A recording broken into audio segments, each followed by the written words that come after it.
Pernah nggak sih kamu dengar orang bilang, udahlah semua agama itu kan sama aja, tujuannya sama-sama ke Tuhan kok.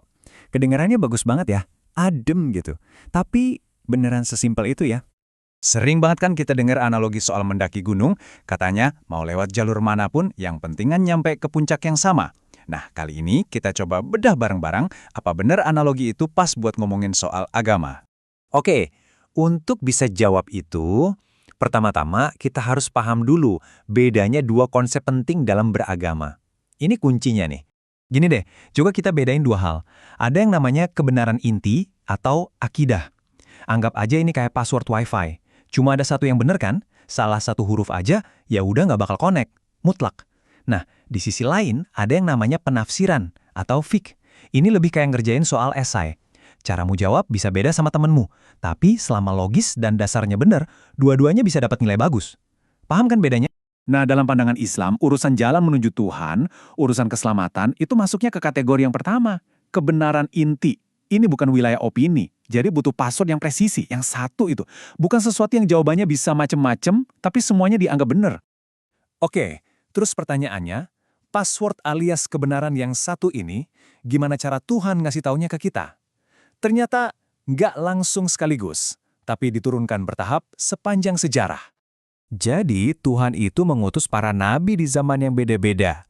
Pesan intinya sama, tapi misinya tuh spesifik. Ibarat update software yang dirilis buat benerin masalah di satu kaum dan di satu waktu tertentu aja. Sifatnya ya lokal dan temporal. Contoh paling jelas ya misi Nabi Isa alaihi salam. Beliau sendiri menegaskan kalau misinya itu secara spesifik untuk domba-domba yang hilang dari kaum Israel. Ini nunjukin kalau cakupan risalahnya saat itu memang terbatas, belum untuk seluruh umat manusia. Nah, setelah ada pesan-pesan spesifik buat kaum-kaum tertentu, terus gimana lanjutannya? Disinilah kita sampai pada apa yang disebut pesan penutup, pesan final. Islam itu datang ibarat kepingan puzzle terakhir. Fungsinya bukan menghapus puzzle yang udah ada, tapi justru melengkapi dan menyempurnakan semuanya jadi satu gambar yang utuh. Sebuah panduan yang universal, berlaku untuk semua orang, dimanapun sampai akhir zaman. Mungkin kamu nanya, kenapa sih harus ada pesan terakhir? Nah, logikanya gini, karena petunjuk-petunjuk yang dulu itu, seiring berjalannya waktu, ada yang isinya diubah manusia, ada yang hilang.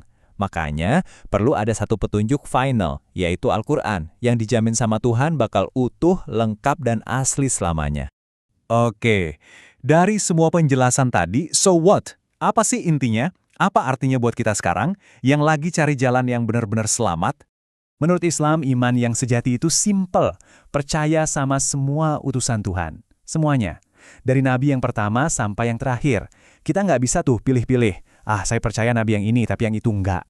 Dan logikanya sebenarnya simpel banget. Bayangin para nabi itu kayak mata rantai, ya kan? Semua nyambung ke sumber yang satu, yaitu Tuhan. Nah, kalau kita sengaja nolak atau mutusin mata rantai yang paling akhir, yang paling baru, ya artinya kita menolak keseluruhan rantai itu dong, termasuk sang pengutusnya. Jadi, pada akhirnya pertanyaannya balik lagi ke diri kita masing-masing. Kalau sang pencipta sendiri udah ngasih kita peta perjalanan versi final, yang paling update, paling lengkap, dan dijamin asli, apa kita masih mau nekat pakai peta versi lama yang udah usang dan gak utuh lagi?